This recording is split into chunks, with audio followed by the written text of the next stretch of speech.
Number 5. Last night, a friend rushed me out of the house to catch the opening act at a local bar's music night. After a few drinks, I realized my phone wasn't in my pocket. I checked the table we were sitting at the bar, the bathrooms, and after no luck, I used my friend's phone to call mine. After 2 rings, someone answered, gave out a low, raspy giggle, and hung up. They didn't answer again. I eventually gave it up as a lost cause and headed home. I found my phone laying on my nightstand, right where I left it. Number 4. When I was a kid, I was always the last kid to get picked up by the bus driver to go to school. One day I was waiting for the bus by myself, and a bus with no kids pulled up. The bus driver smiled and told me to hop on. I just had a bad feeling. I said, "Where are the other kids?" He said, "We will go get them now. Just get on." He got more and more pushy but didn't do anything crazy. I just kept saying no and he shrugged and left. The real bus pulled up a few minutes later. I went to school and my parents didn't know until I mentioned it that night. Looking back, they were pretty worried. I remember them scrambling to make a few phone calls. Number 3. A few years back, I rented an apartment from a friend of mine. He had recently bought it and had it completely renovated. He put it up for sale but couldn't find a buyer, so I offered to rent it in the meantime. After moving in, I realized there was something wrong with the lady next door. She was about 45 but looked much older. She would sit up all night listening to Christian radio shows and talking loudly to someone. It got to the point where I couldn't sleep, so I went over to her place and asked her to keep it down. She opened the door and I got a quick peek. Her walls all had crosses painted on them in different colors, and words like Jesus and angels scribbled everywhere. The windows were painted black, letting no light in at all. It was damp, yellow-stained 50-year-old carpets, dog shit, and cockroaches everywhere. No dog, though. I asked her to please keep it down. She just looked at me and shut the door. Then she turned up the radio even louder. The next night I had my girlfriend staying over. I wake up in the middle of the night and see a shadow of a person next to the bed, looking at us sleeping. I think I'm hallucinating, as I usually do in the dark when I'm sleepy. But then the shadow starts talking. It's my neighbor and she's holding something in her hand.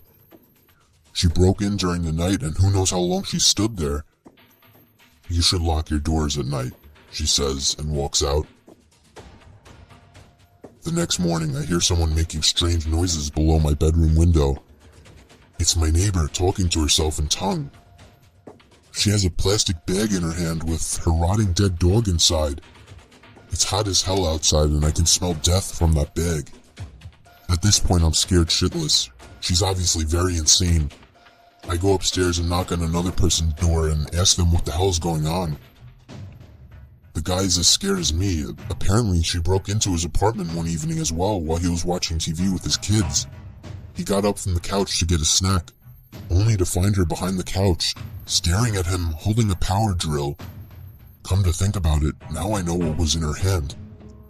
At this stage, I'm basically shitting myself. I call the cops and they know all about her. Apparently she's a violent schizophrenic and she hasn't taken her meds, but they can't force her or enter her apartment without her permission because she owns it. The only thing they can do is get her when she goes outside. I sit up for the next 2 days, waiting for her to run out of cigarettes. When I hear her leave at 2 a.m. to go across the road to the 7-Eleven, I call the cops. They have 3 cars in a special van over in less than 2 minutes. They restrain her and throw her in the van and drive off to some institution, and in less than a minute, it's like she was never there. I never see her again. Still have nightmares about her looking at me in my sleep. Number 2. I was about 15 minutes from finishing the night shift at work when there was a massive crash on one of the windows in the office, so I get up and go check it out. Someone has thrown quite a sizable rock through one of the windows on the front of the building. This is made especially weird because I'm working in the industrial district at 11:30 at night with none of the other businesses open. I go back to my desk, put a quick call through to security to let them know, and decide to head home. As I'm leaving the building, I'm freaking myself out about it more and more and end up running to my car, getting in and taking off. I'm almost home and I've started to calm down a bit when I realize that I didn't unlock my car when I got in. It had been unlocked the whole time. I do a quick check with my hand in the back seat for any possible murderers that might be hanging around there, but there's nothing there. Fast forward about 30 minutes. I've called a friend of mine who says he's out drinking, so I decide I'm going to join him. I jump on my bicycle and start riding over. I'm doodling along the road on my bike.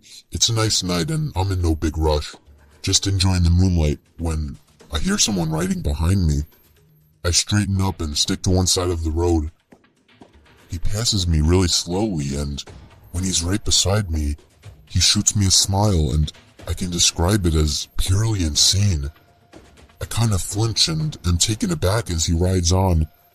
That's when I realize he's riding my mom's bike. Needless to say, I sprint the hell home. When I get there, sure enough, her bike is missing and one of my car's doors is open. The back left one. I was driving and had no need to open that door. Number 1. I worked at a campground on night shift, 12 a.m. to 8 a.m. every night. It wasn't bad.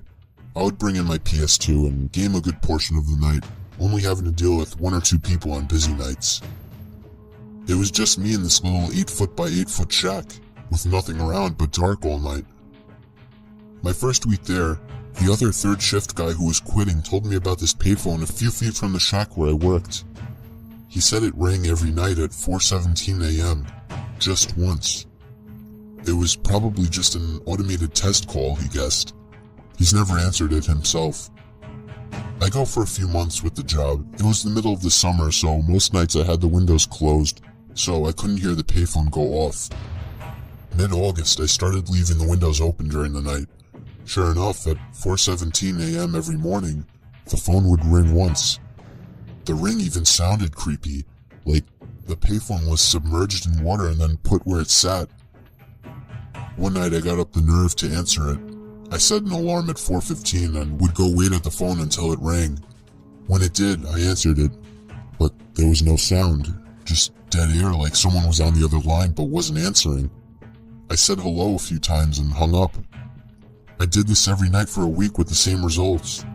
I didn't think anything of it and left it alone after that for about a month. The first week of October, I decided to answer the phone once again. I set my alarm and when the time came, I answered the phone. I repeatedly said hello into the phone. Then I heard what sounded like someone inhaling through clenched teeth. The voice that sounded was rough and sounded like he had gargled gravel. He said my name, my complete name, first, middle, and last. It was a voice I've never heard. My voice caught in my throat and I hung up. I rattled some change into the payphone and hit *69. The number had come from California. I lived in Indiana.